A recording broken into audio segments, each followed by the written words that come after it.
Hello, ladies and gentlemen, and welcome to another episode of Inner Renaissance, a digital companion to your inner evolution. I am here with a guest that really needs no introduction from my lens, a longtime friend, collaborator, and just true family. And I can't wait to just dive into his process and his path and just show the man behind the curtain in a lot of ways. So, introducing Mr. Prestige. How are you today? Yay, yay, yay, yay, yay. What's the deal? I'm feeling blessed and highly favored and all that good stuff. Yeah, Amen. having me. It's a pleasure. It's a blessing to have you. I'm not even one for the pleasantries, so we can get right into it. Right now, as you sit in your studio, thinking back on the very first beat you ever made, thinking back on the very first performance you ever had, like, how do you feel in this moment and where do you want to go from here? First beat, first record I ever done.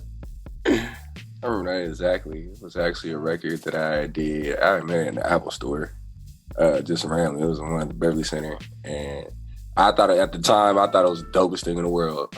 But I remember like a few years later, like maybe 6, 7, 8 years later, I was just cleaning through my iTunes, going through some old files, played that back. I was like, wow, I can't even believe this is this type of shit I was on and where I'm at right now.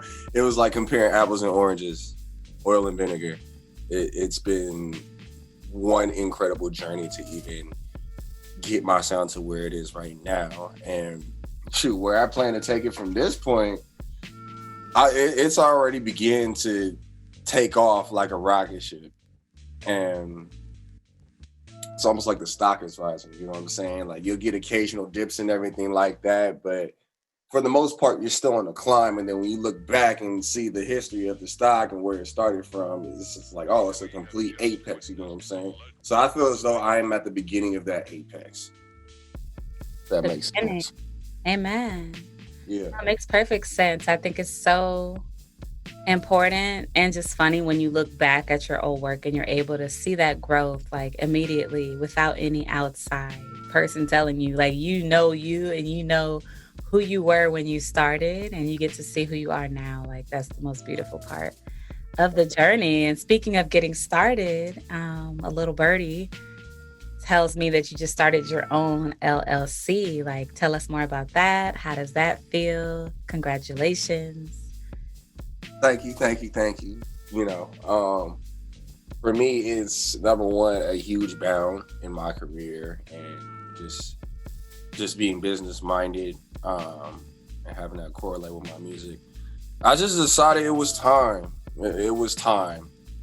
It didn't make sense to me how for the past, I want to say 3 or 4 years, and even this past fiscal year, I'm looking back at documents and income and just, you know, miscellaneous stuff that I had coming in just regarding music. And I'm like, well, okay, I'm making some bread, like a substantial amount of bread here. Let's make it make sense on paper. Let's funnel this under one house correctly, the right way, so that we can actually be in a better position in the long run. You feel me? And for the most part, I was like low-key anti-LLC for a minute, only because I was just sick of all the niggas on Twitter talking about, oh, if you have $750 to spend at a table, you can use that same $750 to start your business and gain capital and blah, blah. I'm just like, shut your ass up, please. Not everybody is meant to own a business. That was one of the first things that I learned when I started doing research on in the LLC or sole proprietorship or even an incorporation. Like, not everybody is meant to have a business.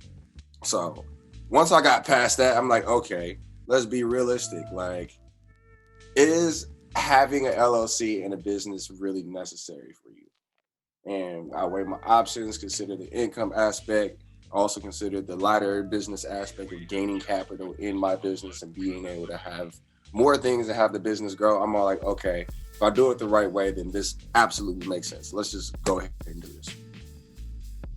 Absolutely. And I think that is super, super important, artist to artist, for us to be able to truly understand how our business operates is something I'm still doing my due diligence on. We hear all our lives long about how interesting the music industry can be. So I think it's super important. I'm just proud of you, man. Super excited. So much. For sure. And for those who don't know, I know we kind of just went straight to the business, but Prestige is an illustrious producer, artist, and just all around, I would say, personality. Like, I just feel that you know who you are. You are so grounded in your foundation, and it shows through the music. Like, when you hear a Prestige beat, you know what it is. Shout out to those who have heard Mac and Cheese from the Yeah, back. yeah. Yeah. Classic record.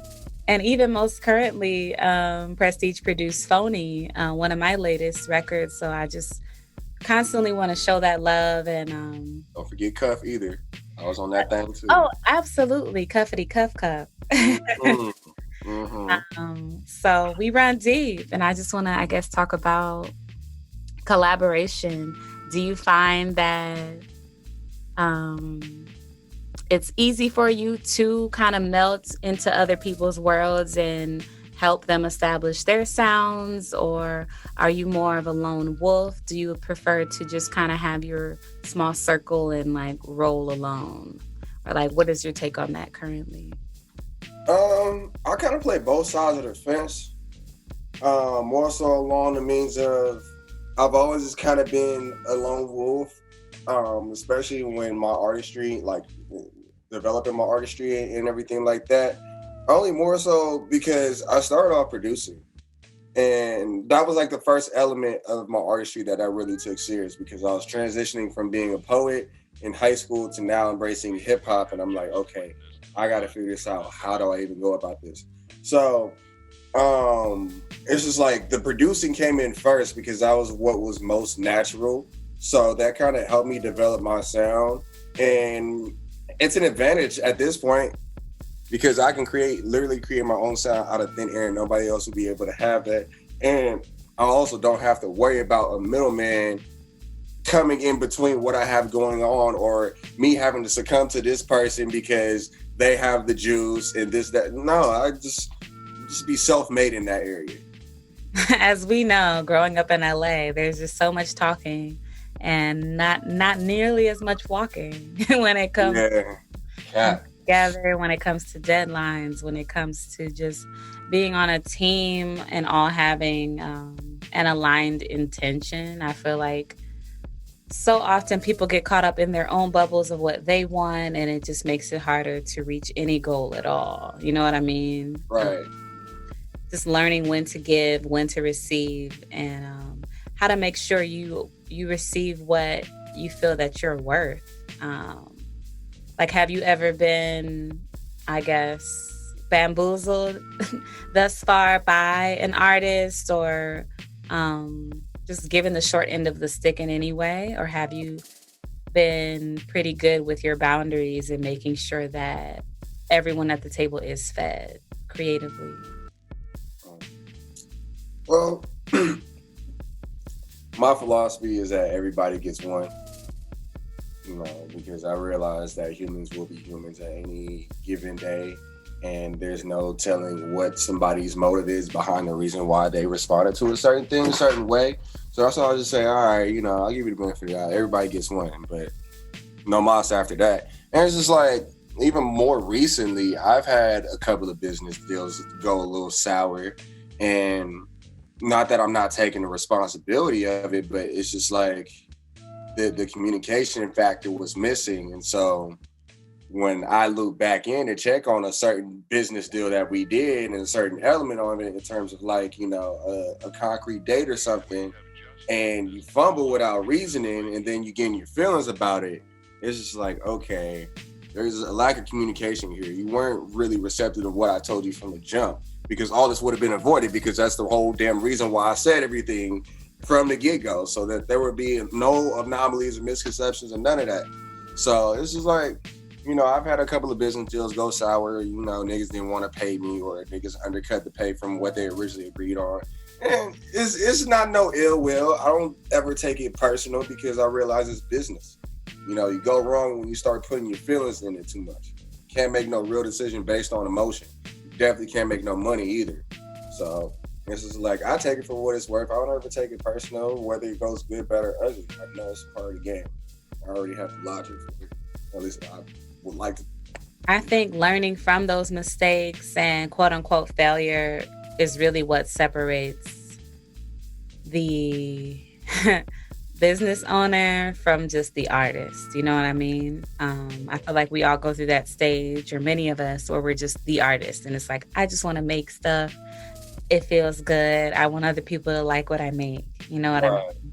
But once you find yourself in certain circumstances where maybe you aren't being valued at the level you deserve, or you're just kind of put in the back seat in terms of priority. There's all these different circumstances, being shelved, even signing to a label and then them shelving you, and then that's it. Like you're just sitting on this shelf. Like man, I'm trying to tell you, it's interesting how we can be in such a rush to reach the pinnacle of success and want to skip over all the lessons that we really need to learn to get there.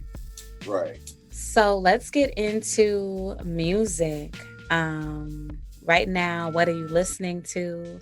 And right now, let's get into what you're working on. I recently had got a Sirius XM subscription, and it has been very refreshing to my ears because I be tapping into all types of insightful things, like Real Sway in the morning on Shade 45. And then they be having the LA Leakers where they actually have artists from all over. You can literally submit a request and, you know, via tweet on Twitter. And if they see it, they'll play your joint and actually give you a spin. It happened with me and our homies Ariana, and we got featured on LA Leakers. So I like stuff like that because it still has the authentic radio feel. And of course, the clarity is better. I ain't got to worry about static. But I feel it's more catered to not your average listener. So I'd be on Sirius XM. I'll be discovering artists all the time. But in terms of like specific artists, I'll probably say right now, recently I discovered that this cat named Giveon, I thought he was from England somewhere or somewhere in the UK. This man is in our own backyard of Long Beach, California, in LA County. And that was one of the most mind-blowing things. You hear his voice, and it's like, you wouldn't think that it's anything American. But for sure. Like, even to do you one further, like, I found out that he used to work at the Bubblegum Shrimp. Like, how quickly your life can change. That's definitely something that motivates me. Because all it takes is one record. One opportunity. That's all. You're only one record away. Just 4 minutes. All I need is 4, baby. Right. So, do what you gotta do to prove to you. Yeah. So what are you currently working on creatively? What's your focus? I'm sort of in an open space with my creativity. I'm not restricting it to me making a specific type of record. Kind of playing with a whole bunch of ideas right now, and just whatever is ebb and flow and it feels natural to me and it has a great end result, then that's what I'm going with. So I've literally taken it sounds crazy. I just did a record where I took like a gospel organ with like piano accents, pitched it down, and I took that digression and then turn it into like a whole entire bop with a trap bouncy feel. And yeah, it's just stuff like that I've been playing with, just still doing me, but thinking outside the box. But yeah, I'm just trying, I'm in a space where I'm literally making the best music of my life. In summary. You feel me? Long story made lengthier. Understood. No, that's fire. And do you find it easy to balance your creative life with your personal life, with your family life, with your love life, with your self life? Like, where are you with that? How is that process going for you? That, not gonna lie, I used to suck at it. I used to be bad in terms of like mixing my personal life with my career life, and then my business life and my education life when I was in college. But I used to be bad at it because I'm just like, how the hell do I juggle all this at 23 years old?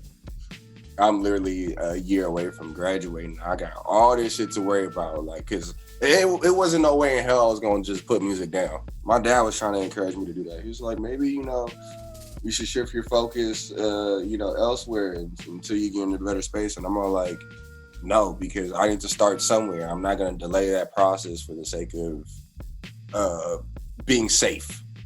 You know what I'm saying? How does being on stage feed you creatively different than producing? Like, what does that do for you? And what are you hoping to improve about your stage performance, if anything? My performance element has always been a big reflection of just my personality as an artist and also just as an individual, as a human being. And when everything was locked down and stuff like that, I was hella pissed because it was right at a point where it was my first performance of the year. It was at the top of the year.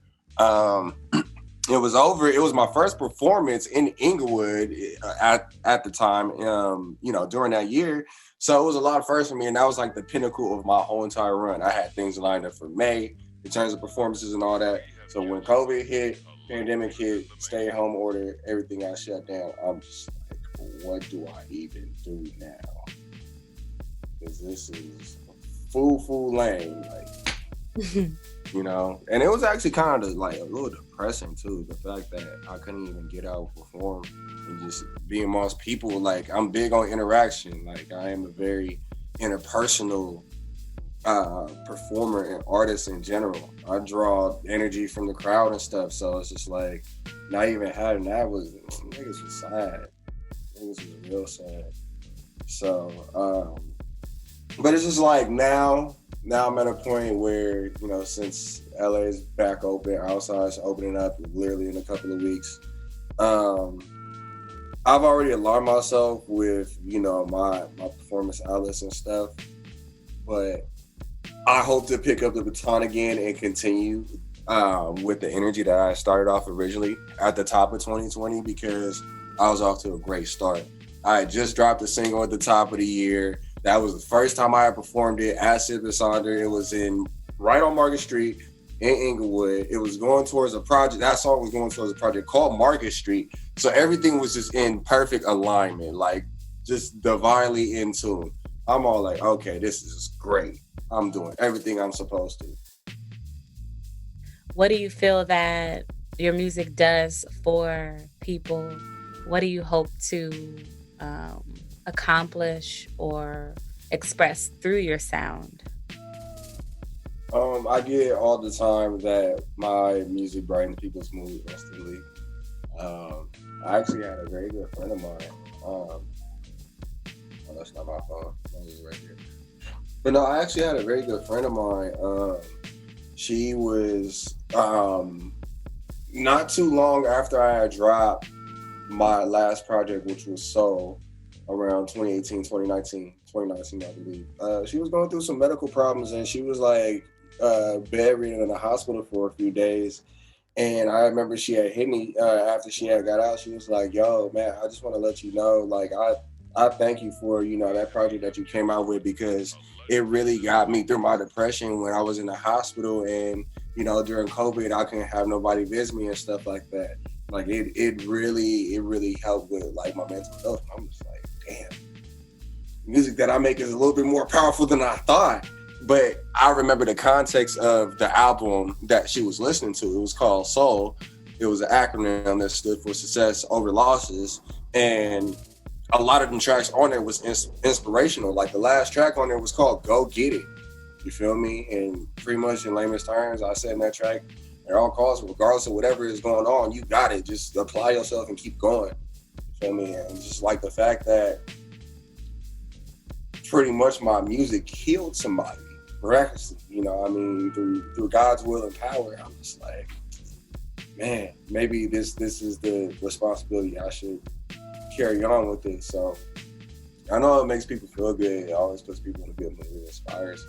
Um, People really take time to listen to what I'm saying, because I'm not just some average, Joe Schmo nigga on the street talking about the next thing that the next rapper is talking about. Nah, like what I actually have to say has some substance that I know a lot of people need to hear, and it's reflective with the type of people, the type of fans that I have. So I just hope to continue that same energy, and in whatever capacity that may be, I just hope it's exponential in all ways, always. For sure.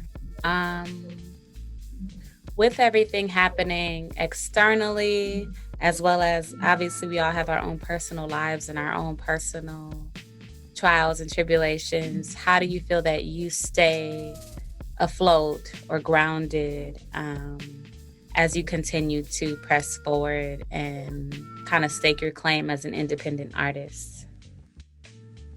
I say prayer, only because I feel as though when you navigate in this industry, there's a lot of things that are out there. There are a lot of energies, and there are a lot of spirits attached to people coming from various places that you don't necessarily know where they stem from. And me, I'm big on just spiritual orders and energy. Just because I refuse to allow somebody's shenanigans coming from left field to interfere with my joy and my happiness that I already got going on right here. It may sound selfish, but it's just like caskets don't come with bunk beds, you know what I mean? When you gone by yourself. You can't take none with you. You can't take nobody with you. You feel me? So you might as well take the most care of yourself while you got it, while you're on this earth. You feel me? Because ain't nobody really gonna help you do that work. It's not up to anybody else but yourself at the end of the day. So I just be protective of my peace. That gets me through a lot. Just to get back to the fact that we are both from LA, I want to talk about how you feel your upbringing helped craft your sound, especially regarding you being such a strong producer of G-Funk. I want to talk about what inspired you to even go in that direction. Like, what do you recall from your youth that really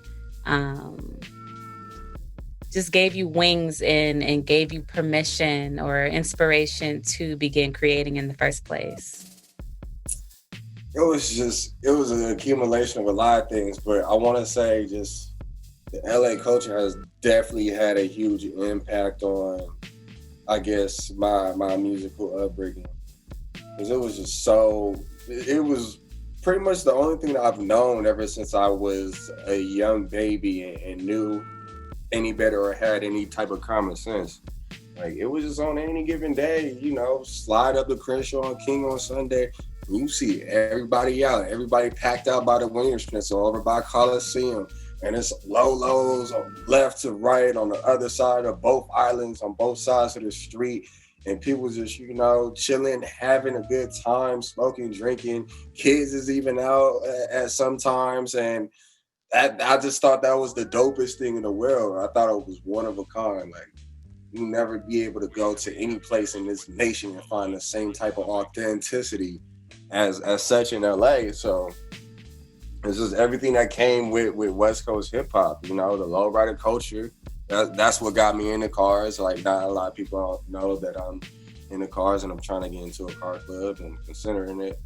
But it's just, the lowrider scene, or, the custom Chevy scene, and just like the backyard boogie type of feel. And like, it was running through my family as well. Like, not a lot of people know that my grandfather used to have a barbecue company. He had a barbecue restaurant that was based out in Texas. And my dad and my other two uncles, they actually used to work there when they were younger, like through middle and high school, and just help out with the shop and everything. So it's just like, automatically being tied with barbecue, knowing how to cook, like knowing how to cook some elements of soul food and mix that in with the culture, it was evident. You feel me? Like that's why. And then, just the culture in itself. I grew up in Inglewood, so I was always surrounded by that type of urban lifestyle. And more specifically, because I had an older cousin, he grew up in Compton. He later became a Compton Crip. And it's just like every time I saw him, he was like the biggest example of an LA nigga all the way, 1000%, even to this day at his big age. You know what I'm saying? So it's just like because of those certain elements of the culture and like the certain type of music that they listen to with George Clinton and the Funkadelics and just Parliament funk and everything like that. That was a big cultural influence on my music. I just thought that was so dope. Talk boxes and synthesizers and how they able to sing their voice like that with vibrato and shit. I was like, you niggas was a little strange, but I like it though. So that kind of grew into, what my sound is today. So. What has been your favorite moment as a creative artist? Like when you think back on everything you've accomplished thus far, what is that highlight that every time you go back to it, you can just feel just that complete fulfillment of, yes, I belong here. I'm taking up this space and I'm meant to do this. Oh, that's easy. It was two moments. The first moment was I was in 2017. Me and two of the homies, we had a performance for this big, huge, it was like a dance competition. It was called Urban Street Jam. And it was over at the Anaheim Convention Center. And they had different artists and performers that were also on the bid that did that thing too. There was a couple known celebrities as well that was there. But we had a 20-minute set. That was a very long set. At the time, that was my longest show set ever. I've never been on stage performing for 20 minutes straight. So thank God I was in the gym. I was running, keeping my stamina up and everything like that, because had I not been in shape, I wouldn't have been able to carry out that show. I would have had to been carried out on a gurney, or somebody would have had to hand me some Gatorade and, get me some PC powder or something, just down bad, you feel me? But nah, like Urban Street Jam, Anaheim Convention Center, 2017, one of the biggest shows that I ever did. It was like 5,000 people that was out there in that crowd, and we had a stage that was as wide as the end zone in the Coliseum. You get what I'm saying? So that was literally the hugest platform I ever been on at that time. But I didn't feel no ways. I wasn't nervous about it. Like I just went on stage like it was any other performance, like it was at, some regular speakeasy in downtown LA. I was so like, it's whatever, it's regular. Like I've been waiting for moments like this. So I'm just gonna go ahead and own this moment to the best of my ability on the dead homies, because I know they'll want to see me do that shit. You feel me? And that's exactly what I came to do. We went out there, we was probably the best artist that was out there, not even to toot my own horn like that, but it was just like we had a lot of talent in the camp. So we went out there, killed the whole entire set. People was asking about us as soon as we got off stage. Like I literally felt like a superstar from that performance. Do you, at this time of at this point of your path, do you experience creative blocks? Or when you did, like what is your interpretation of that and how to move past it or through it, if at all? Like how do you handle when nothing's coming out? It usually be one or two things. It's either whenever I get like either writer's block or producer's block or just whatever type of creative block, when that happens, it's either one or two things. It either means, dang, I almost lost my train of thought. No, I still got it. It's one or two things. That either means A, you need to take a pause and try again, take a different approach. Or B, you need to rest and just take a break. Because I've literally had moments where I knocked out 3 or 4 beats / records in a row, and I thought I was going to be able to go for a fourth one, and I just wasn't feeling it after maybe 3 or 4 different attempts at making another record. And that's when I was like, okay, maybe I need to take a break, because I definitely have done enough. I've done more than enough. You feel me? And then other times it's just like if the block happens, it's just like I take a different approach. And sometimes I'm able to just plow right through the block, and it's just like I'm glad I pushed myself. So it's always one or two of those things. For sure. How old were you when you started producing music? I had to take it back all the way back to when I first started playing keys, and that was when I was 11 years old. So let's say like 11-year-old Matthew walks into your studio right now. He has his first little keyboard. He's nervous, but he's excited. What advice would you give him? First and foremost, I'll be like, loosen up. Because I know younger me walking into the studio like I got right now and be like, what in the world is this? Seeing all types of keyboards and lights and speakers or whatever. It's like a Guitar Center on crack, you know what I mean? But I tell them just, tighten up. It looks crazy, but it's okay. It's all normal. And then too, I would tell him, regardless of whatever may come your way, because there will be times where in the game of the music industry, making music and striving to be the best, there's going to be pits, there's going to be downfalls, there's going to be disappointments, letdowns, uncertainties, and several questions of whether you even want to continue. Ignore the voice that's telling you to quit, because if you're already along a path where you've made substantial progress and all of a sudden you get to the point where it's just like, oh, I want to quit. Well, think about all the progress that you made. You get what I'm saying?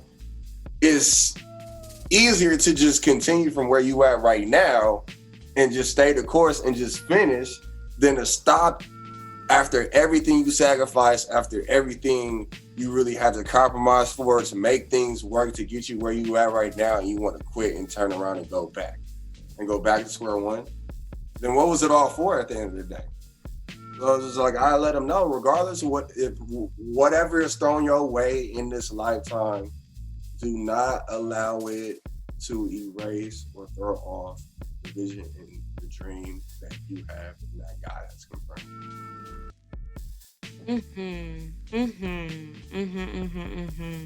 I felt that. I really felt that because I still think about quitting all the time. And I'm like, there's no reason to quit. I just know this is my mind wanting to, do its thing. But it's been such a blessing to be able to hear that voice and not pay it as much attention as I used to. Like, okay, fear, I hear you, but I'm still going to do this thing. Like, I love it so much. You know what I mean? Like, It doesn't even have to be about, Inner Renaissance as a whole is about breaking down the idea of success and really redefining it for yourself.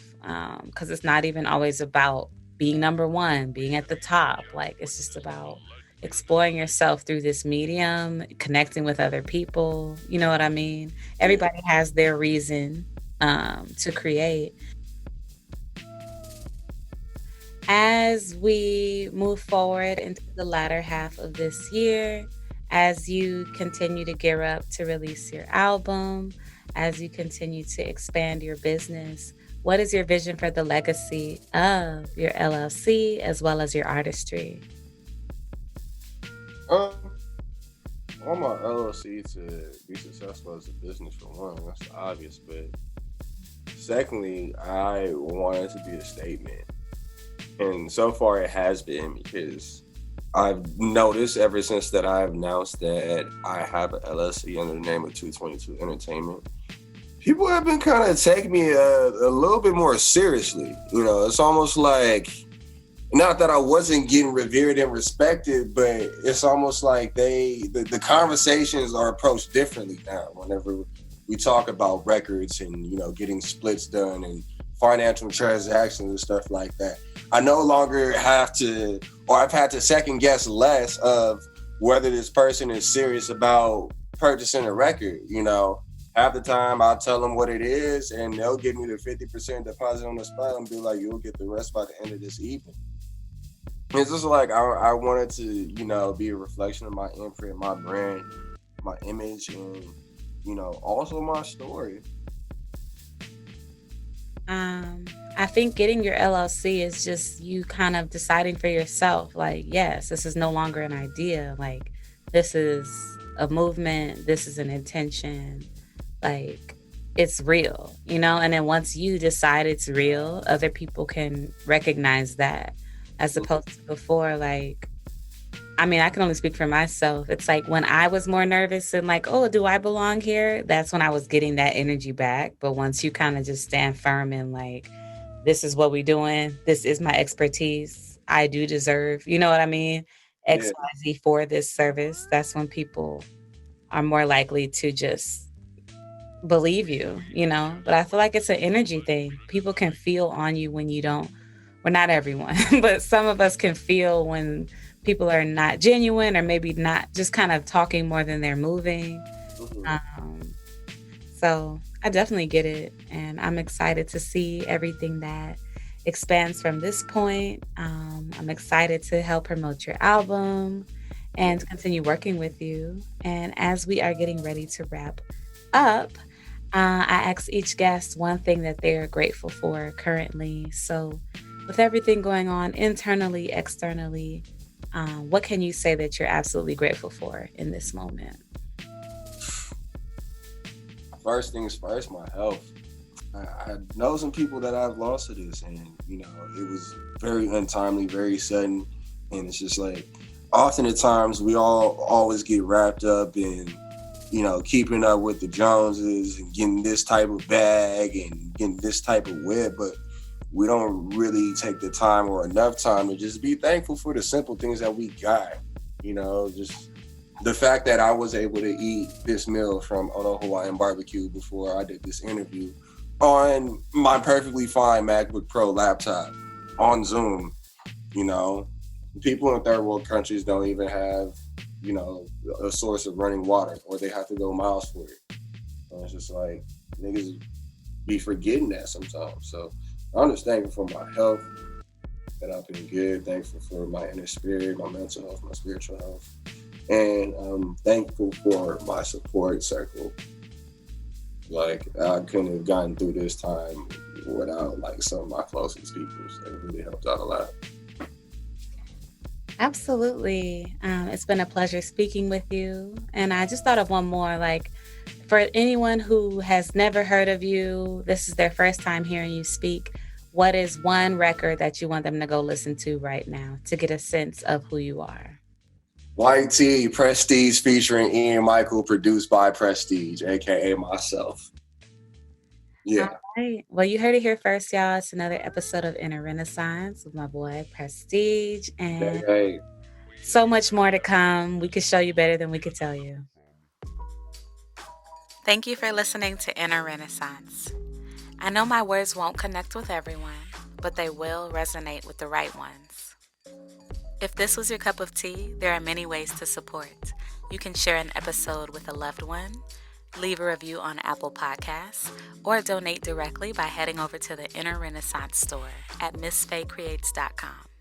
Thank you so much, and I hope you stay blessed.